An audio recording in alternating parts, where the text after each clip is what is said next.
The things you see in Bangkok never cease to amaze me. That is a whole bunch of credit cards on the ground. I'm assuming they're stolen. Wow. Just hoping to see a cop drive past that I can flag down and show this to. That's insane. Well, that was a weird start to the day. Those guys were security guards for the car park just there, so I told them they called the police and the police are going to come down and check it out. Bangkok never ceases to amaze.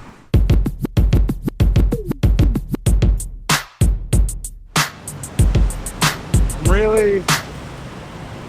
really hoping it doesn't rain before I get to where I want to be today. I don't want to bitch about the weather too much, but we just went straight from this unrelenting heat wave where it was above 40 every day, straight into wet season. There was no nice in-between cool period. Train.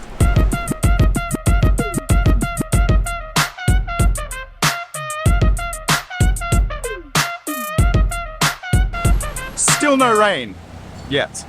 You can guarantee it's coming.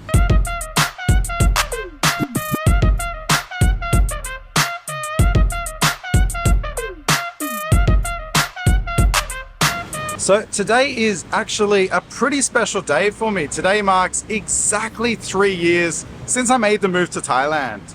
It has been a hell of a ride. I'm happier than ever, but it's made me reflect on what my life was like when I made the move out here, what my grind was like to make it on this platform, and everything that I did to get to where I am now. So today in this video, my plan is to relive what that experience was like. I'll take you along, share some stories of my journey, and show what it was actually like to live here as someone who came here with practically nothing.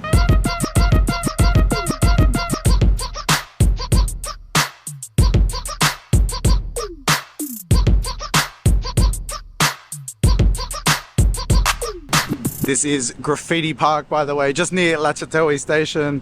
It's a really cool place. I actually used to come down here back during COVID, during all the lockdowns, when all the bars were closed. We'd come down and drink here. Bit of a throwback to my youth, drinking in parks. One thing you gotta love about Thailand, you can come to a park and there's a ball here for you to use and no one steals it.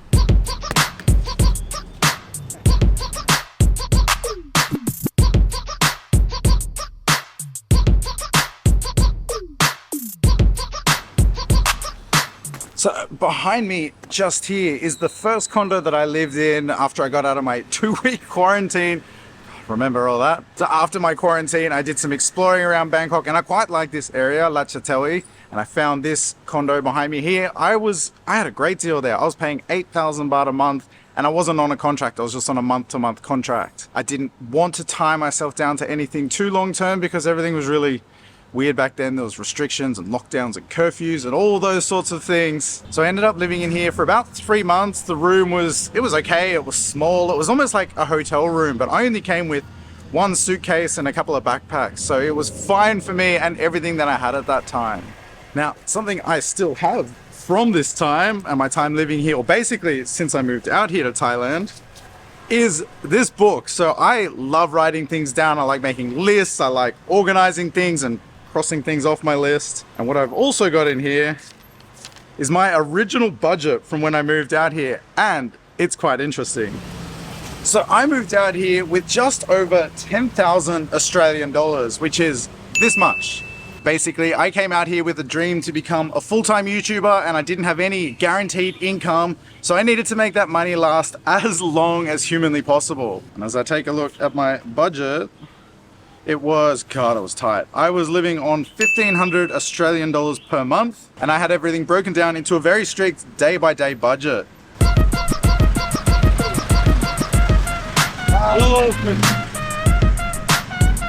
I decided to sit here because there's these random engine blocks here. It looks kind of cool. So, taking a look at my budget, I had just 4,670 baht per week as my spending money, and the rest would basically go to my rent and things I had to pay. All my bills were included in the price of that condo, but my budget was essentially 5 days out of the week I would spend 450 baht. That was my spending money for the day, and then 2 days I would give myself a bit of a weekend and I'd spend 1,200 baht each day of that. Now, if I spent less than that at any time during the week, that would roll over and I could spend more on the weekend, or I would just keep that basically to stretch out as long as I could live. So I moved out here with this plan, and that was enough money. That 10,000 Australian dollars was going to be enough money for me to live 6 months here without making a cent. So I had to be quite frugal. That 450 baht per day, I'll show you what that looks like. So just near here is a great little local market. And the best thing about living in this area, lads, I tell you, was it's a local area. There's basically no foreign. I'm pretty sure I was probably the only foreigner living here around that time. So the great thing is you get local prices everywhere. All right, breakfast.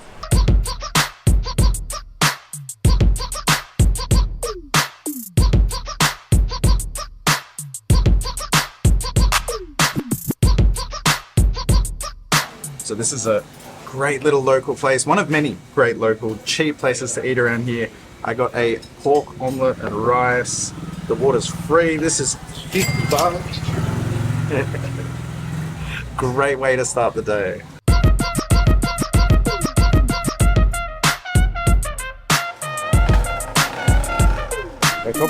Thank you. Bye-bye. All right, awesome breakfast. 50 baht to the grand total.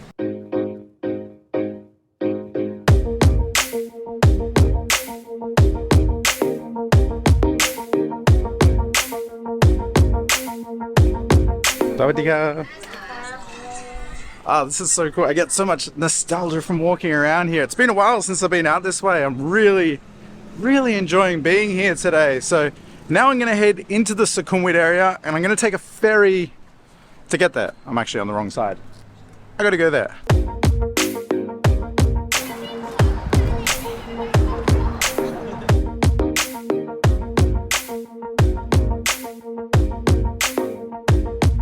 So right now I am heading to Asok Pier and I paid 14 baht for the ticket for the ferry.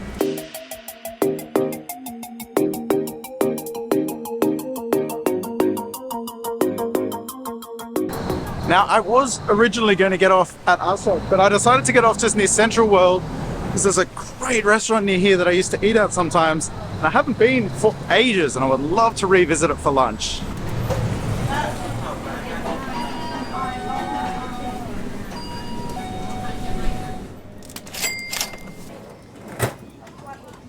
Thank you. This morning, I started digging back through my YouTube analytics to get an idea of when I started actually earning money. And what I found was quite surprising. So when I moved out here, my channel was really small. I only had a couple of hundred subscribers. So I wasn't monetized. I wasn't earning any money, but I was able to monetize quite quickly. I moved out here in May and July was the first month I started actually earning money. So in July, I earned 188 US dollars. August was $490, which was amazing at the time. And then September, I earned 1,418 US dollars.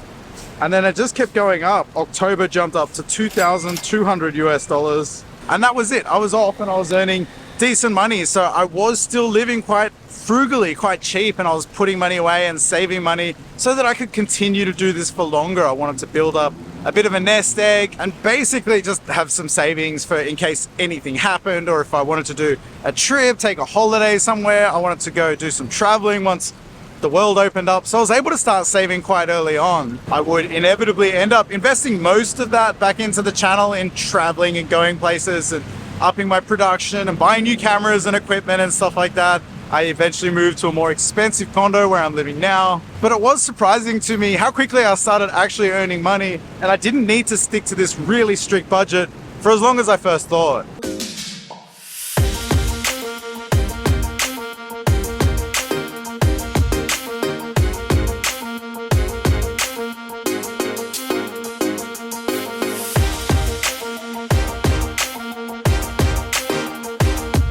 So this is an awesome little restaurant. It's right by the river in Central World. I'll leave a maps link location because I do really like this place. I got a roasted duck and crispy pork on rice, and this is 70 baht, and it's great here.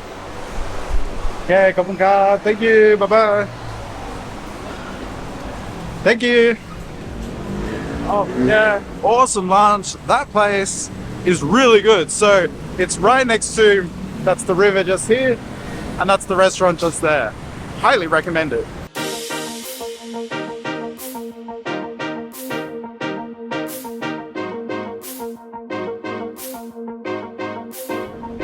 Now, the biggest game changer for me, earnings-wise, was when I started getting sponsored. My biggest and longest running partnership is with Surfshark, who are the sponsor of today's video. So if you are coming out here to Thailand or have any travel coming up, one thing I definitely recommend doing is getting yourself a VPN. I've been using Surfshark the entire 3 years that I've been out here. I've spoken before, I got hacked very early on. It's also beneficial for things like streaming services. A lot of shows don't show here in Thailand for whatever reason, so you can change your location to get around all of that. Now I've got a great promo code you can use, that's keis1. As I take a look at the website, there's awesome deals. I see up to 4 months extra. There's plans starting at just over $2 a month. So this is a really affordable thing and something you definitely want here. So check out Surfshark. All the information, everything you need to know is down in the description below, or you can check the QR code here and stay safe when you travel. Also, that $2 a month is nothing. Even I could afford that.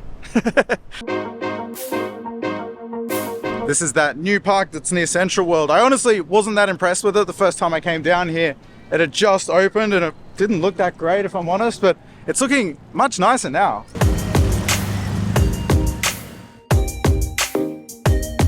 So now I'm gonna jump back on the ferry. The cool thing about that ticket I bought is it pays for the whole journey. So if I get off here and then I get on the next ferry and still go through, I can use the same ticket.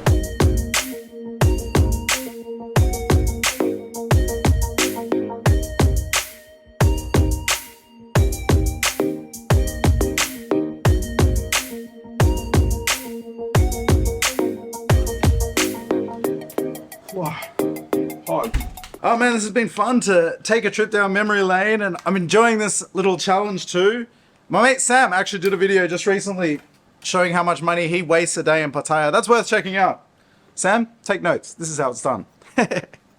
Right, so now I'm gonna kick back and do a bit of video editing. So I'm working on a big project at the moment. It's like a documentary about the dangers of motorcycles here in Thailand and the dangers of the roads in Thailand. So I'm going to do that for a couple of hours and then we'll head out for some dinner.